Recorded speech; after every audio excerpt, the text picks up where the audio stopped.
c'est le troisième point, il faut sonder ses motivations, nos requêtes. Il faut sonder les motivations dans nos requêtes. Sonder ses motivations, autant pour moi, dans nos requêtes. C'est très important. J'aimerais, généralement, quand tu rentres, que tu puisses revenir sur ces points, revenir sur ces sujets, sur ces enseignements, pour puiser un peu d'énergie, puiser un peu de l'inspiration. Et cette inspiration va t'aider à vaquer à tes occupations spirituelles, va t'aider davantage à te statuer, à te tenir devant la face du Seigneur et à réclamer sous couvert une révélation bien précise. Alors, bien-aimé, il faudrait que ta prière retienne l'attention de Dieu. Il faut que ta prière retienne l'attention de Dieu. Et pour que ta prière retienne l'attention de Dieu, ta prière, tu dois être à mesure de juger tes motivations.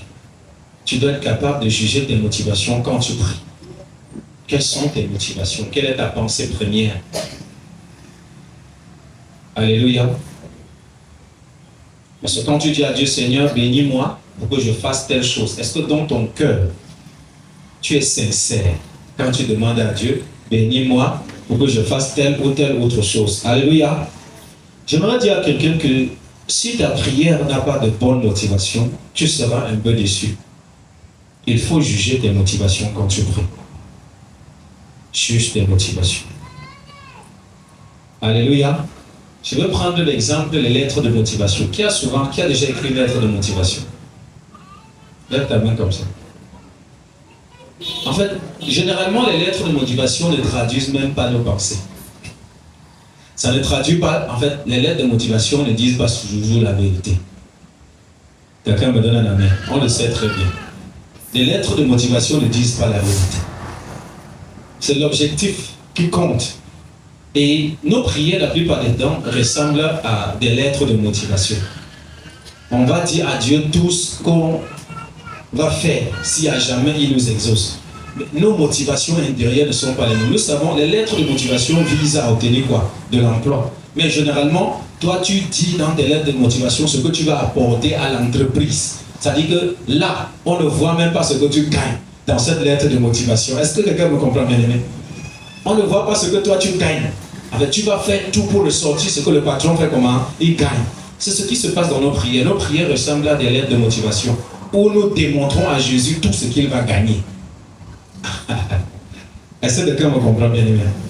Tout ce que Dieu gagne en t'exaucant, en te donnant ce que tu demandes, en honorant tes requêtes. Mais tu le sais au plus profond de toi, que si Dieu t'exauçait, ça ne serait jamais ça.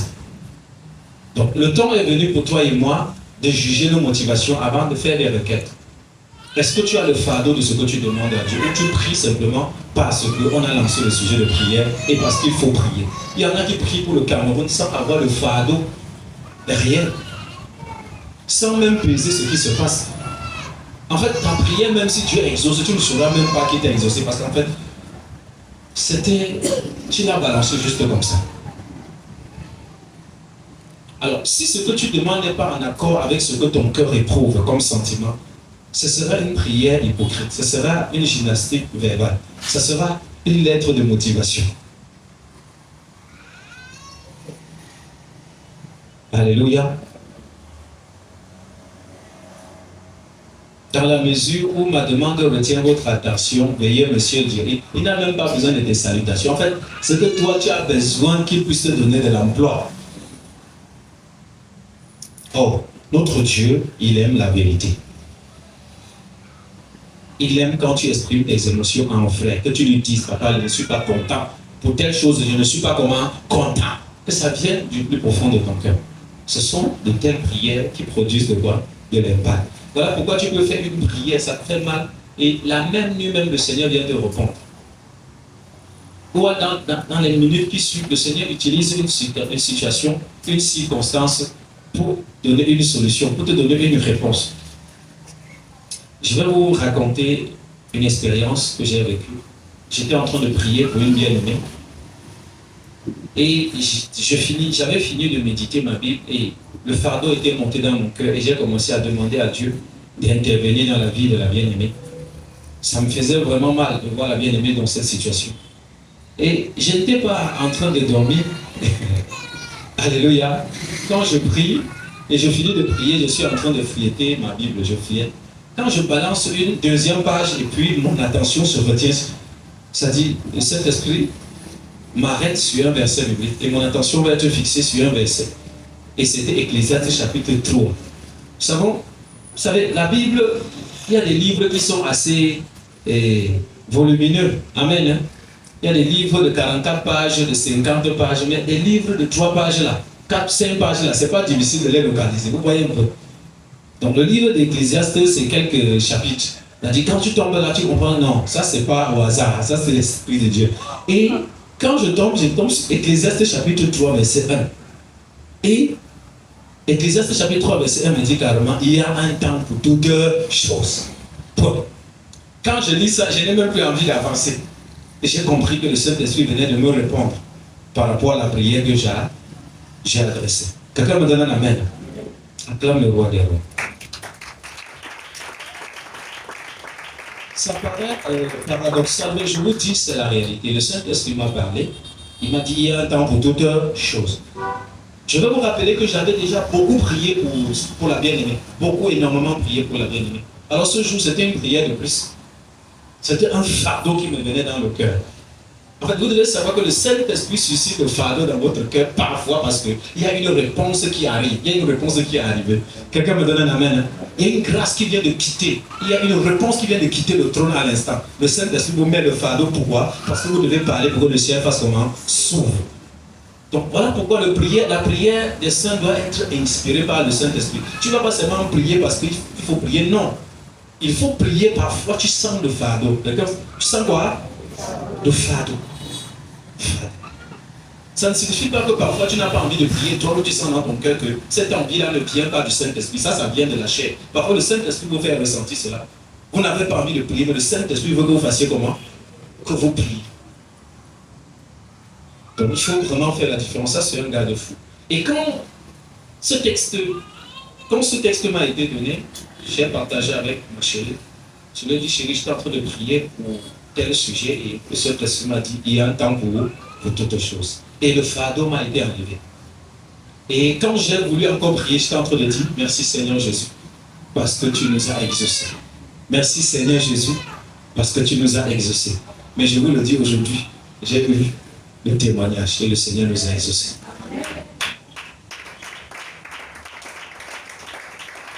Je vous le dis, il nous a exaucés. J'ai eu ce témoignage et j'étais tellement content. J'étais heureux et puis je me suis dit vraiment, prier avec de bonnes motivations vraiment te permet de toucher le cible. Amen. Hein? Quelqu'un dit le cible. Oui, arrange le micro là, ça crie. Amen. Hein? Permet de faire comment? Toucher la cible autant pour moi. Donc c'est très important. Nous allons lire Jacques chapitre 4, verset 1 à 4. 4, verset 1 à 4. Écoutez ce que la parole de Dieu dit. D'où vient la lutte et d'où viennent les querelles parmi vous? N'est-ce pas de vos passions qui combattent dans vos membres? Vous convoitez et vous ne possédez pas. Vous êtes meurtriers et envieux et vous ne pouvez pas obtenir. Vous avez des querelles et des luttes et vous ne possédez pas parce que vous ne demandez pas. Vous demandez et vous ne recevez pas parce que vous demandez mal, dans le but de satisfaire vos passions. Adultères que vous êtes, ne savez-vous pas que l'amour du monde est inimitié contre Dieu? Celui donc qui veut être ami du monde se rend ennemi de Dieu. Acclamons la parole de Dieu.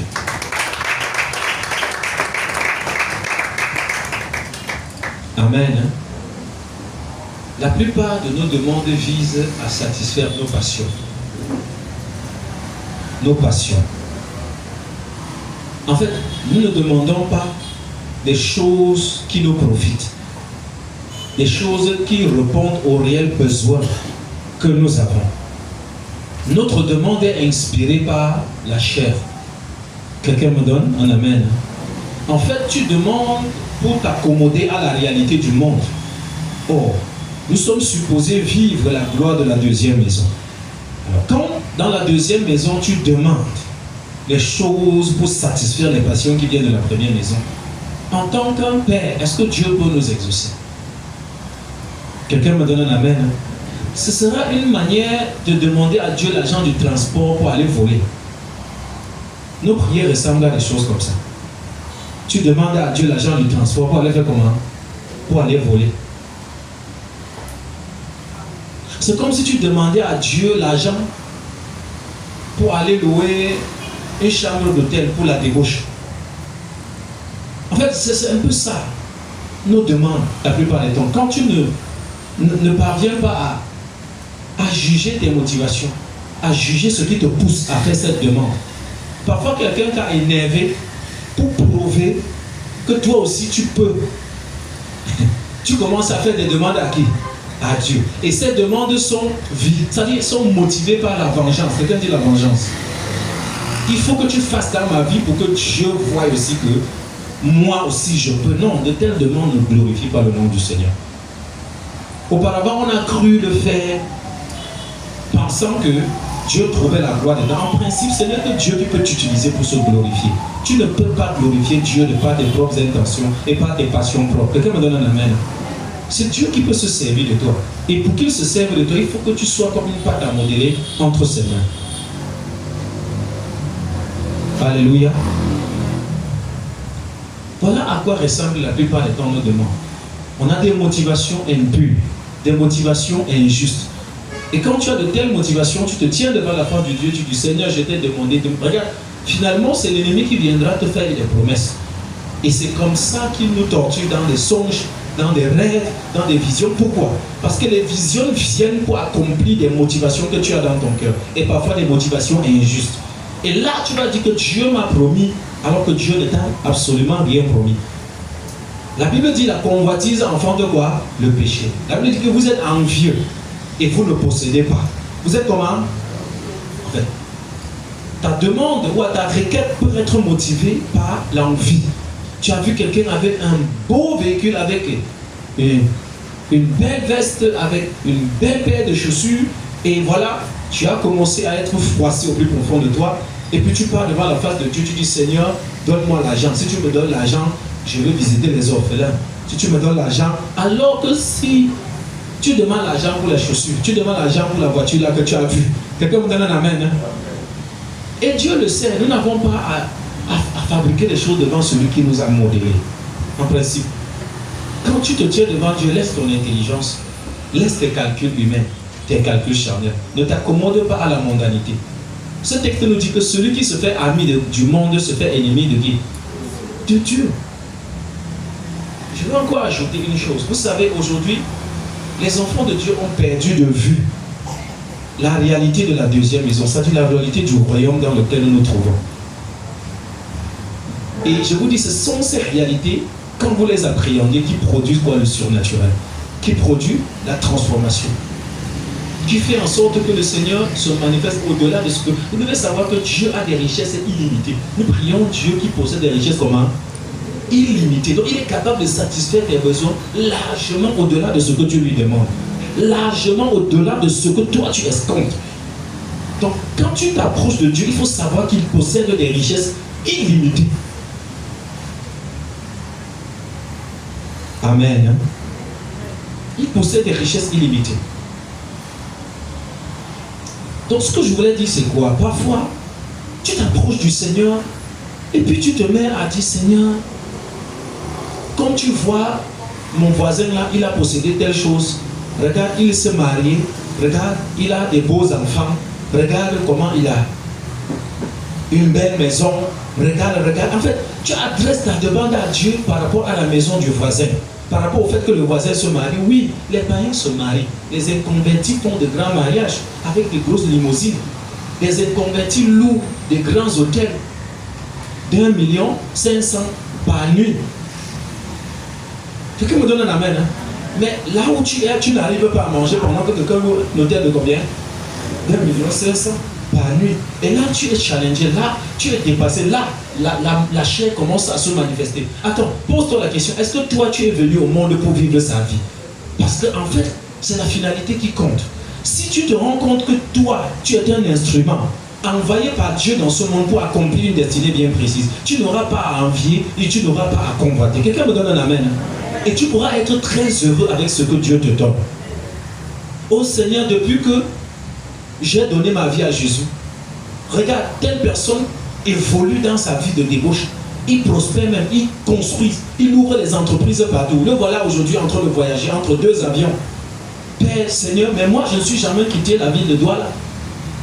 Moi, je n'ai jamais quitté le Cameroun. Pourtant, Seigneur, je te sais. Pourtant, l'or et l'argent t'appartiennent. Est-ce que tu crois? Est-ce que ça t'intéresse de savoir quel est le plan de Dieu pour toi? Est-ce que dans le plan de Dieu, tu dois quitter le Cameroun? Le problème, c'est que vous n'arrivez pas à comprendre que vous êtes des missionnaires, que vous êtes des esclaves de quelqu'un, que vous êtes des serviteurs de qui? De quelqu'un que Dieu vous a mis à part. Donc, inutile de comparer ta vie à la vie d'une autre personne. Tu dois arriver à être heureux dans ton appel, dans ton couloir, dans ce pourquoi Dieu t'a appelé. Là, tu pourras être véritablement heureux. Et ta prière peut porter réellement ses fruits. Quand ta prière n'est pas motivée par des envies, ta prière est motivée par des convoitises, ta prière est motivée par la luxure, ta prière est motivée... Écoutez bien aimés, nous devons y arriver. Je ne vous dis pas que c'est facile, non. Mais nous devons y arriver. Nous devons laisser l'homme intérieur, qui est le domaine,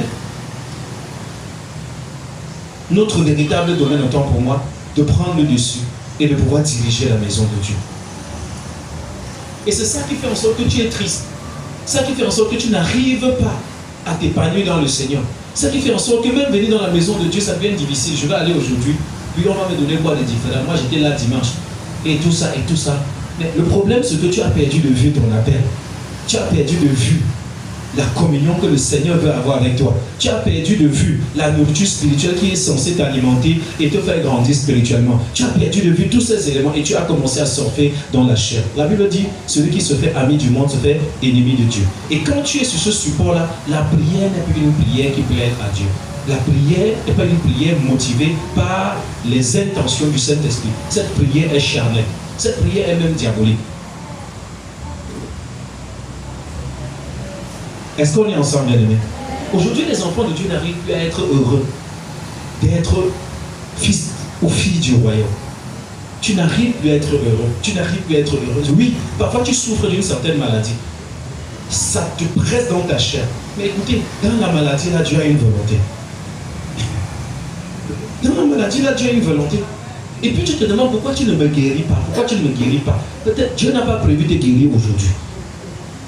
Pour une raison bien précise. Quelqu'un me donne un amen. Souvenons-nous de cet aveugle. Un aveugle de naissance. Les disciples étaient assez quand même étonnés. Ils ont demandé au Seigneur, Seigneur, mais est-ce à cause du péché de ses parents, à cause de ses propres péchés, qu'il est aveugle?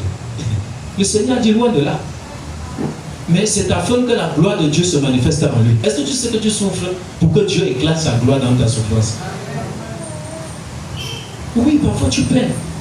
Tu n'as pas de quoi manger, tu n'as même pas. C'est dur, c'est compliqué. Et puis dans d'autres nations, on ne parlera même pas de manger. Mais je le dis parce que dans notre pays, ici à l'église, il y en a qui n'arrivent pas à manger. Alléluia.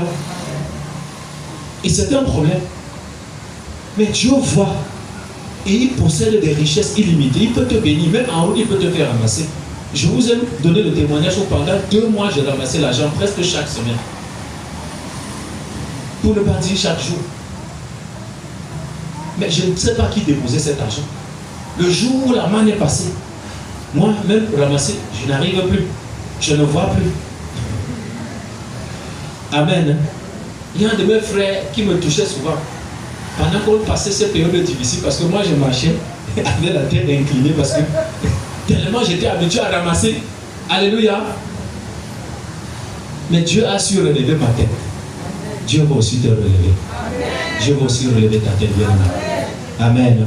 Je sais que tu passes par des moments difficiles, mais Dieu va aussi te relever, va te relever. Parfois tu souffres comme ça à cause de l'appel de Dieu. Je dis, tu souffres à cause de quoi? À cause de l'appel de Dieu.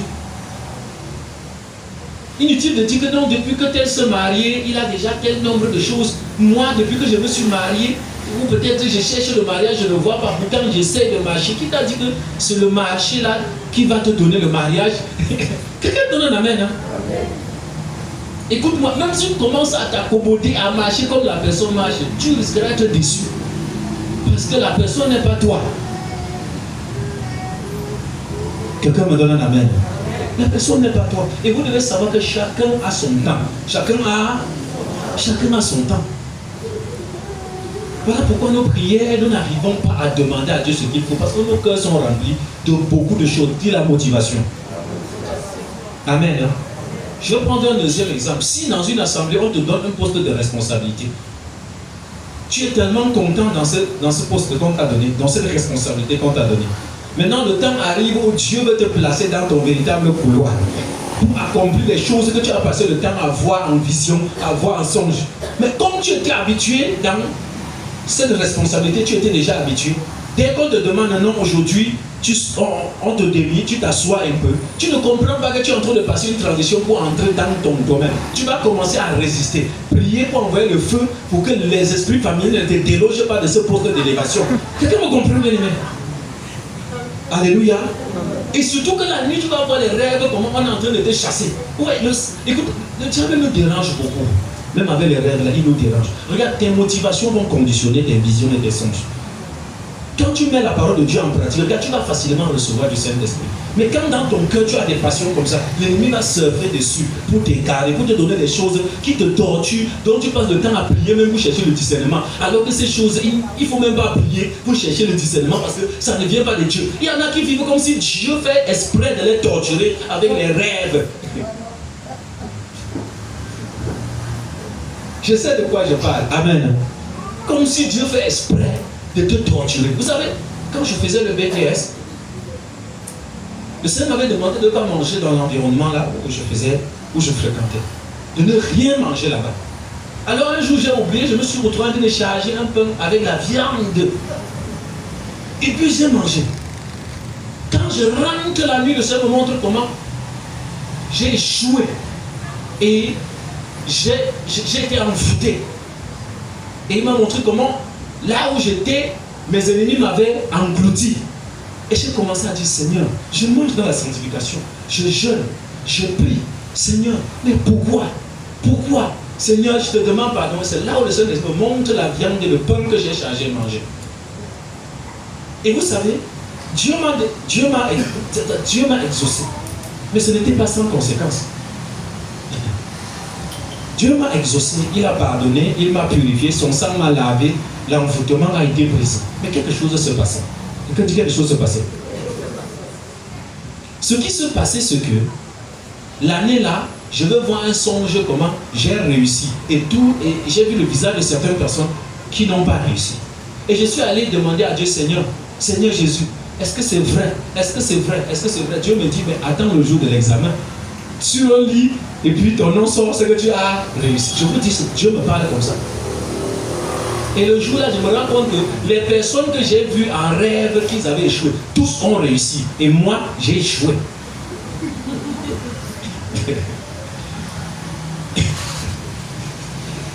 Est-ce que je vais encore parler à Dieu pour demander à Dieu que Seigneur, est-ce que c'est toi? J'ai compris que ce n'est pas Dieu qui m'avait parlé. Donc, Satan se moque de moi. Pourquoi? Parce qu'il m'a marqué un but. Oh, Dieu m'avait montré une boulangerie là-bas. Et j'avais l'argent.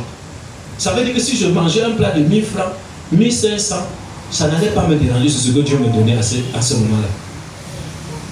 Et vous avez vu, à cause de manger la nourriture, j'ai échoué une année. Il fallait que je reprenne notre année. Regardez la leçon. Vous savez, quand vous reprenez comme ça, vous ne blaguez plus. Hein? Et la plupart d'entre nous sommes comme ça.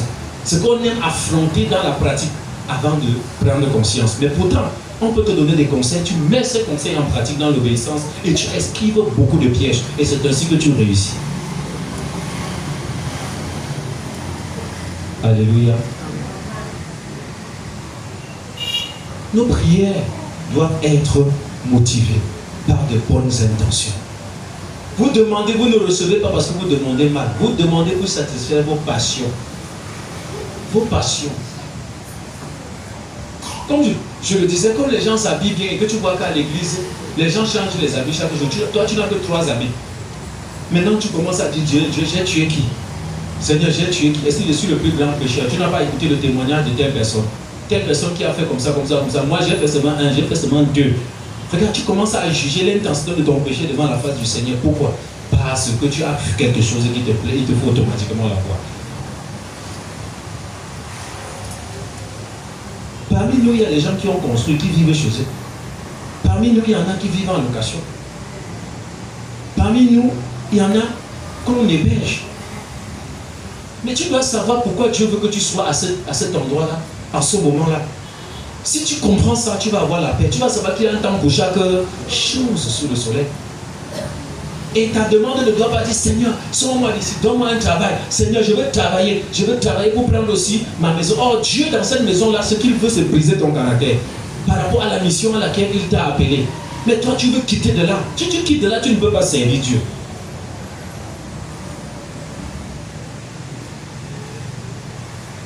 Est-ce que quelqu'un me comprend bien?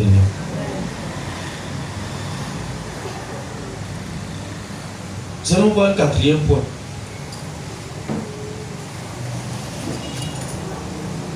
Il faut prier et demander dans la volonté de Dieu. C'est le 4e et le dernier point.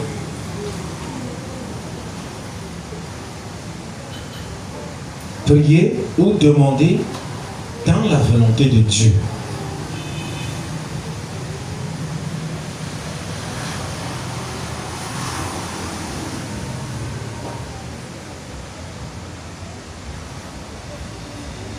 Pour faire des requêtes dans la volonté de Dieu.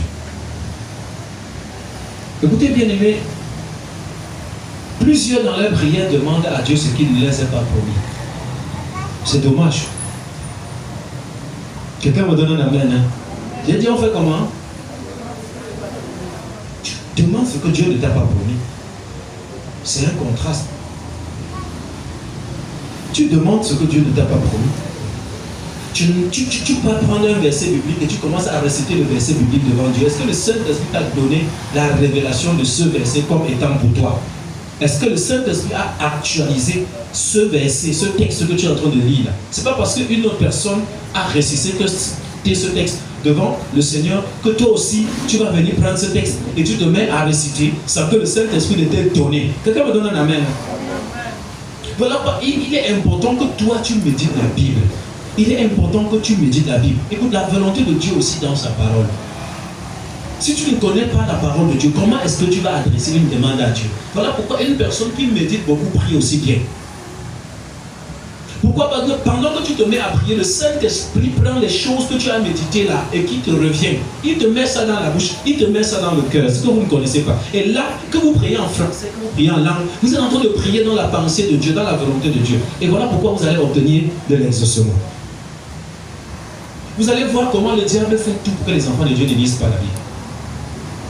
Il fait tout. Écoutez, s'il y a une chose qui est combattue, je sais de quoi je parle.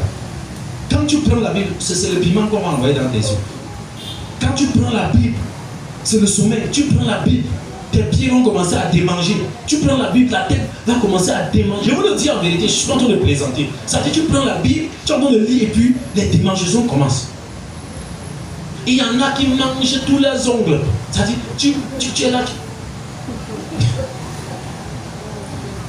Il y a certaines femmes qui n'ont pas d'ongles ici à cause de faire comment? Manger.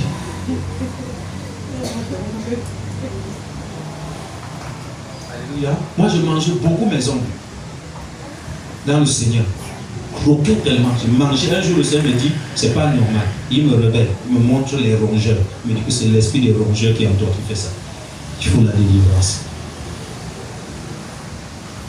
Donc ne plaisantez pas avec ces choses. Il y a des choses auxquelles vous êtes habitués à faire. Vous pensez que c'est normal.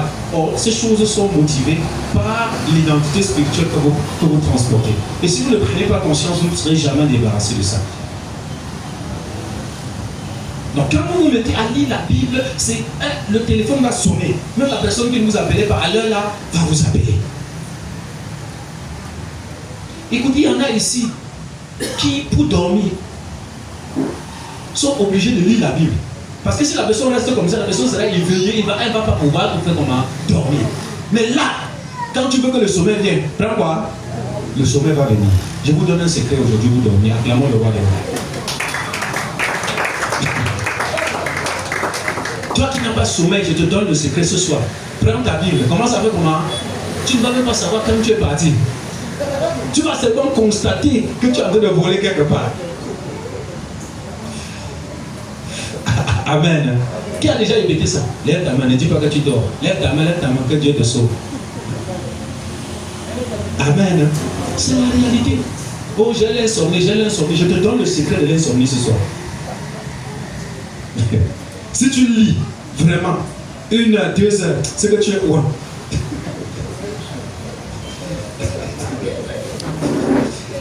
Amen. Non, ce que je te dis vrai.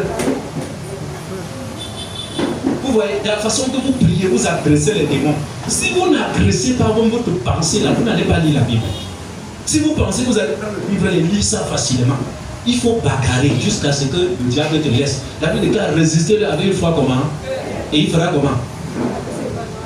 Quand tu vas commencer à lire ta Bible, ne pense pas que ça sera facile, fluide. Prends le roman, hein, ça t'intéresse. Tu lis ça même 2 heures de roman. Tu es content, mais prends la Bible. Prends la Bible. Il y en a quand ils prennent la Bible, c'est la fatigue. C'est-à-dire, la fatigue sort de nulle part. À l'instant même, la fatigue. À l'époque, j'avais des douleurs au niveau de ma cage thoracique à l'intérieur. Bien aimé, quand je prenais la Bible pour lire, la douleur commençait. Quelle que soit la position que j'avais, la douleur commençait. Jusqu'au jour où le Seigneur m'a délivré de cet animal qui était logé au niveau de ma cage thoracique du côté gauche. Le problème, c'est que vous n'allez jamais découvrir certaines choses dans vos vies si vous ne prenez pas la résolution de challenger votre vie charnelle par la parole, par la vie spirituelle, par la puissance de la deuxième maison. Plus vous allez vous rapprocher de la lumière, plus les ténèbres dans vos vies vont commencer à se manifester. Ça va chercher à fuir. Il y a des délivrances que tu vas obtenir sans qu'on ne t'impose les mains. Sans que quelqu'un ne crie sur toi. D'ailleurs, je vous ai toujours dit, les plus grandes délivrances que j'ai obtenues, je les ai obtenues sur mon lit. Je les ai obtenues à la maison. Je les ai obtenues seul. Mais je me suis rendu compte que cette délivrance était liée au message qui était sorti. Quelqu'un me donne un amen. Était liée à quoi? Au message. Ça veut dire que quand je reçois ce message, je rentre, je médite. Quand je m'applique sur ce message et que je prie, j'obtiens quoi? La délivrance. Ça peut être dans une semaine, ça peut être dans 2 jours, ça peut être dans 3 jours, mais Dieu va revenir manifester quelque chose en rapport avec le message que j'ai reçu. Voilà pourquoi vous allez vouloir qu'on prie pour vous, qu'on fasse telle ou telle autre chose pour vous. Mais vous ne saisissez pas les principes qui amènent quoi la délivrance. Vous devez savoir que la vie spirituelle est un état. Quelqu'un dit un état. Plus vous vous accommodez à la vie de la deuxième maison, plus la première maison perd le pouvoir sur vous. Vous allez chercher un démon, vous n'allez plus voir. Chercher une maladie, vous n'allez voir. En fait, vous allez vous souvenir que quelque chose est parti. Quand la chose est partie, vous allez même oublier. Quelqu'un saute même avant de se rendre compte qu'il était en train de boiter. Quelqu'un me donne un amen. Donc la délivrance, c'est en fait ça. La véritable délivrance, c'est la séparation avec le vieil homme. C'est la séparation avec la première maison. Il y en a ici, quand vous parlez de la première maison, dans le rêve, Dieu vous montre certaines maisons délabrées dans lesquelles vous vous retrouvez. Quelqu'un me donne un amen. Dieu vous montre les maisons délabrées, les maisons bizarres, les maisons. Vous devez savoir que ça, c'est votre état spirituel que Dieu vous montre. Et ces maisons-là, cet environnement-là, vous devez sortir de cet environnement. Vous devez quitter cet environnement sur le plan spirituel. Et ce n'est pas, vous allez venir sur vous imposer les mains. Pour quitter dans cet environnement, ceci commence par la prise de conscience. Quand vous prenez conscience, vous prenez la parole qui a été relâchée et puis vous mettez cette parole en pratique. Vous allez voir qu'en retour, la parole va se démontrer. La parole va faire... Elle va se démontrer. Vous n'allez pas comprendre ce qui est arrivé, mais au fur et à mesure que le temps passe, vous allez vous rendre compte que vous êtes en train de grandir. Vous allez vous rendre compte que vous êtes en train de dominer sur certaines émotions, sur certaines pensées. Là où vous pleurez souvent, vous n'allez plus pleurer. Pourquoi? Parce que le Seigneur vous a consolé. Quelqu'un me donne un amen. Il y a des choses pour lesquelles tu vas vouloir même pleurer encore. Mais les larmes ne coulent pas, ça te fait plus mal. Pourquoi? Parce que la guérison est déjà manifeste. C'est une question de temps. Quelqu'un me donne un amen. Maman vous a donné un témoignage, il y avait un programme qu'on appelait les pleureuses. Amen. Hein? Et là, on organisait ce programme et elle venait pleurer, elle avait mal pour ses péchés. Un jour, elle arrive au programme des pleureuses. Pendant que les autres pleurent, elle rit aussi seulement. C'est-à-dire, elle se met à rire parce que la façon les gens pleuraient, lui faisaient seulement rire. Quelqu'un là, elle éclate. C'est-à-dire, pour ne pas frustrer les gens, le Seigneur lui dit dans son cœur, mais je t'ai déjà consolé. Toi, tu veux pleurer quoi? Les gens ont les vrais problèmes. Jusqu'à ce qu'elle a prié ses bagages, elle est fait comme elle est sortie. Elle n'est plus jamais revenue à ce programme de pleureurs et de pleureuses. Toi-même, tu sais qu'il y a des repentances quand tu te repens-toi. Toi-même, tu repens, ça ne marche plus. Mais tu dois forcer. Tu forces pourquoi? Si on te dit repens-toi et que tu sens que le sujet qu'on a donné là, je ne sens pas encore. Peut-être que le Saint-Esprit ne t'a pas encore révélé la profondeur de ta situation. Amen. Ou encore deuxièmement, peut-être que tu t'es déjà repenti au point où tu as eu la consolation, où Dieu t'a exaucé. Là, tu n'as plus mal. Maintenant, tu te mets encore à pleurer. Tu veux même pleurer, ça ne donne pas. Tu veux te bouter dans les genoux. Parfois, tu penses même que tu es devenu incrédule. Non, tu n'es pas devenu incrédule. C'est que Dieu t'a consolé. C'est que Dieu t'a exaucé. Mais il y a un temps pour la manifestation de l'exaucement. Amen. Il y a un temps pour chaque chose. Et si vous savez que vous avez les prières que Dieu a déjà exaucées? Oui. Vous avez dans votre carnet des prières que Dieu a exaucées. Mais le problème, c'est que vous devez être patient pour attendre le temps de la manifestation. Parce que sous le soleil, la Bible dit qu'il y a un temps pour toutes choses. Il y a un temps pour toutes choses. Soyez des véritables enfants de Dieu, enseignez. Des enfants de Dieu stables. Des enfants de Dieu non vacillants. Quelqu'un me donne un amen. Donc, à une saison, même si dans une assemblée, on te dit non, ne fais plus telle chose, arrête de discuter. Si on te retire du protocole, sors du protocole, assieds-toi. Si on te retire dans tel département, ne sois pas fâché contre le leadership. Faites confiance au leadership. Parfois, Dieu veut nous bénir, mais il n'arrive pas à nous bénir à cause des habitudes, des accoutumances. Dans la transition entre une montagne et une autre, il y a un vallée. Parfois, quand la bénédiction va m'arriver, le signe quand la bénédiction va arriver, il y a des persécutions qui montent à un autre niveau. Ça monte. Parfois, c'est l'unité de mesure de quoi? De la bénédiction qui arrive pour une personne qui a été condamnée. Ça fuse de tous les côtés. Il faut être comment? Ferme. Et tu ne sais même pas ce que tu as fait pour provoquer ça. Tu ne sais même pas. Pourtant, tu te bats. Dans 1 Jean chapitre 5, verset 14 à 15. 1 Jean 5, verset 14 à 15. Nous avons auprès de lui cette assurance que si nous demandons quelque chose selon sa volonté, il nous écoute. Et si nous savons qu'il nous écoute, quelque chose que nous demandions, nous savons que nous possédons la chose que nous lui avons demandée. Amen. Quand tu demandes dans la volonté de Dieu, Dieu te donne la foi. Et cette foi, elle manifeste par une assurance au plus profond de toi que j'ai reçu l'exaucement. Peu importe ce que tu vois même déjà sur le plan physique, peu importe les diagnostics, peu importe ce que, si c'est dans le domaine médical, peu importe ce qu'on a dit, mais tu as une assurance. Pourquoi? Parce que tu as fait cette demande dans la volonté de qui? De Dieu. Et tu as l'assurance que tu as l'exaucement. Et effectivement, bien aimé, tu es exaucé. Et tu vas finir par voir cette chose se manifester.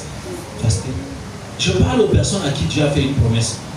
Écoutez, quand vous priez par rapport à cette promesse que Dieu vous a faite, vous êtes en train de prier dans la volonté de Dieu. Et Dieu peut vous donner la paix. Quelqu'un me donne un amen. Et quand Dieu te donne la paix par rapport à ce que tu lui as demandé, arrête de manquer de foi. Il faut apprendre à dire Seigneur merci, parce que je sais que tu m'as exaucé. Maintenant, si le Seigneur vous montre une bataille, un combat en rapport avec cela, levez-vous, faites comment? Combattez. Ça, c'est le Saint-Esprit qui vous éveille par rapport à une interférence en rapport avec la demande, en rapport avec la prophétie de Dieu qui est sortie. C'est ainsi que nous grandissons dans la foi. C'est ainsi que nous devons être des enfants rassurés. La Bible dit, si nous demandons quelque chose dans la volonté de Dieu, nous sommes certains que nous avons la chose là. Nous sommes comment? Certains. On y va, tu demandes pour attendre que Dieu te donne. Tu demandes et tu sais que tu as ce que tu as fait comment? Demander. En fait, imaginez-vous la pensée des apôtres.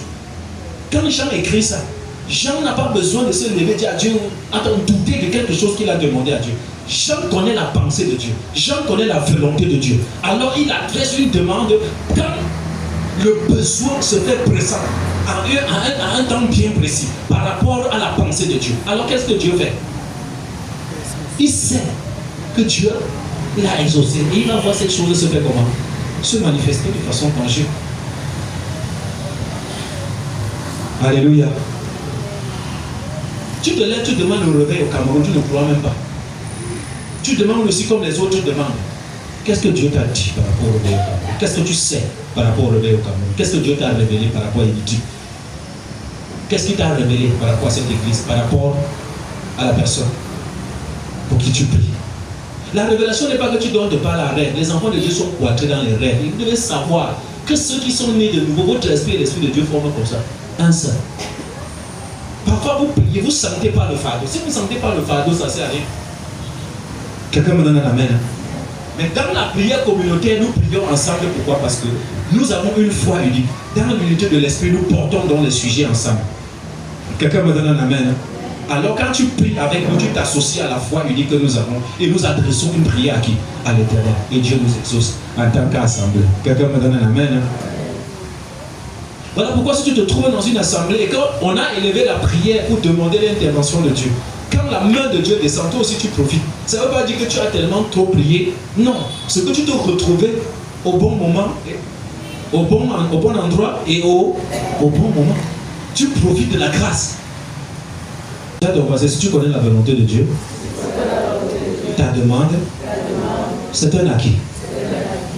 Amen. Parfois nous connaissons ce que Dieu veut, moi je ne veux pas prier comme ça. On connaît même bien ce que Dieu veut. Mais on dit que c'est trop dur. C'est trop difficile. Parfois dans ton cœur, quand tu connais la volonté de Dieu, tu pries de sens contraire. Toi-même tu fais quoi? Dites-moi. Est-ce que quelqu'un m'a vraiment bien aimé? Tu connais ce que Dieu attend de toi. Tu connais ce que Dieu te reproche. Parfois, et l'humilité de dire à Dieu, Seigneur, c'est plus fort que moi. Ce que tu me demandes de faire là, je le sais, mais s'il te plaît, donne-moi la force de le faire. La Bible déclare que celui qui met en nous le vouloir et le faire, il peut non seulement te donner la volonté, mais la capacité d'être devenu différent. Il y a des gens ici qui se plaignent trop. Vous ne priez pas. Dieu ne vous exauce pas parce que vous n'avez jamais prié. Vous vous plaignez. Vous vous plaignez. C'est de toi-même tu ne vois pas. Tu as besoin que je te demande. Quand les gens montent, tu vois aussi que moi aussi j'ai besoin. Tu querelles avec ça, c'est le querelle. Ce n'est pas la prière. Anne passait tout le temps à faire ce genre de choses. Hein? Tu ne vois pas que ma soeur Pénina, moi j'étais la première femme. Comment est-ce qu'elle met la deuxième femme? Elle enfantait déjà et moi je suis là. Aussi longtemps qu'elle murmurait, il n'y avait rien. Jusqu'à ce qu'elle prenne la décision de faire comment? De prier. Dieu attendait. Dieu voulait quelque chose des entrailles de qui? De Anne. Dieu voulait prendre. Parce que si à cette époque-là, Anne obtenait un enfant avec son mari, Anne jamais de la façon que Anne devait idolâtrer l'enfant là. Quelqu'un me donne un amen. Dieu sait que si tu te bipes seulement un peu, l'église est la base là. Il sait. Il veut prendre ton cœur d'abord. Il veut que tu mettes l'essentiel devant. Ne regarde pas ta condition actuelle. Il veut prendre la première place dans ta vie. Alors quand ces bénédictions vont venir, ça ne va pas remplacer Jésus dans ton cœur, dans ta vie. Amen. Quand Anne a compris que Dieu était capable, que ce n'était pas les enfants qui manquaient à qui? Elle a dit, elle se déplaçait, elle allait dans la maison de Dieu. Parce que l'Éternel attendait Anne à Silo. Depuis, elle ne venait pas. Elle était là, elle restait chez elle. Ah Seigneur, oh regarde, on me chagrine. Oh. Anne était attentive aux paroles que les gens adressaient, aux moqueries des gens. Elle était tellement. Il y a des gens ici qui sont tellement attentifs à ce qu'on dit d'eux. Tu es tellement attentif déjà, même tu veux même savoir qui parle mal de toi, frère. Amen. Tu veux savoir qui parle mal de toi, qui compose ici à l'église, frère. Si on te dit ce qu'on fait de ton nom dans le secret, tu vas avoir pitié de toi. Alléluia. Si Dieu ne permet même pas que tu entends ça, c'est pour sauver ton cœur. Parce qu'il sait que là, toi là, le cœur, Tu vas les trouver là-bas, les démontrer qui tu es, de quelle voie tu te trouves. Mais Dieu veut te préserver. Dieu veut te protéger ton cœur. Il ne permet même pas. Tu veux savoir ce qu'on dit de toi? Si Dieu ouvre tes oreilles en une nuit, tu ne viens plus à l'église. De ce qu'on raconte de toi dans le secret, toi tu seras dépassé. Il y a des gens qui comptent tes vêtements. Alléluia. Il y a des gens qui font des statistiques sur ce que tu portes. Ils savent déjà que dimanche il va venir. Comme on voit, comme elle a épuisé ceci. On sait, coûte que coûte, que dimanche, c'est sa robe blanche là qu'elle va porter. Et quand tu arrives à la porte, les gens se tapent les mains comme ça. Tape un peu les mains de ton voisin comme ça. Tape comme ça. On dit que tu n'as pas bien tapé. Tape un peu. Et tu ne comprends rien. Alléluia. Que j'en ai dit non. On a misé non. Donc tu comprends. Il ne se parle pas, il se tape seulement les mains. C'est comme ça. Mais toi, tu ne dois pas t'attacher à ces choses-là. Tu dois t'en foutre. Quelqu'un me donne un amen. Écoutez, si tu n'es pas grillé, tu ne peux pas suivre Jésus. Tu as ton voisin, si tu n'es pas grillé, tu ne peux pas suivre Jésus. C'est juste une façon de vous faire voir qu'il est très important, bien aimé, d'arrêter de s'en foutre, d'arrêter de prendre les choses qu'on dit de toi et de mettre dans ton cœur, et de ne pas suivre ce que la parole de Dieu dit. La volonté de Dieu est plus importante pour toi que toute chose. Et ainsi, ta demande sera une demande qui est agréable à Dieu. Ce sera un parfum de bonne odeur. Amen. Sois pas réfractaire au changement. Sois pas réfractaire à la transformation. Parce que Jésus ne peut pas t'utiliser comme ça. Il faut que tu acceptes quoi? Le changement. Voilà pourquoi vous voyez, parfois l'église n'est pas remplie. Pourquoi? Parce qu'il y a une catégorie de personnes que Dieu veut pardonner. Dieu veut aiguiser. Dieu veut transformer.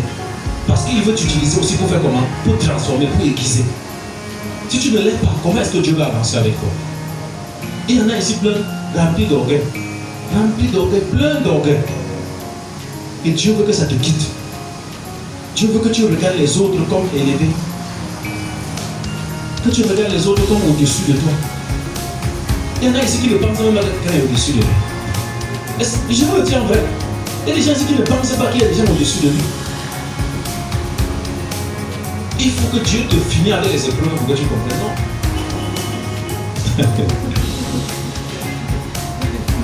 Amen. Parfois Dieu a pitié. Tu pleures. Lui-même il t'appuie, mais tu pleures, il ne peut pas lever sa main. C'est lui-même qui t'appuie. Il t'appuie, tu pleures, mais il sait que s'il lève sa main,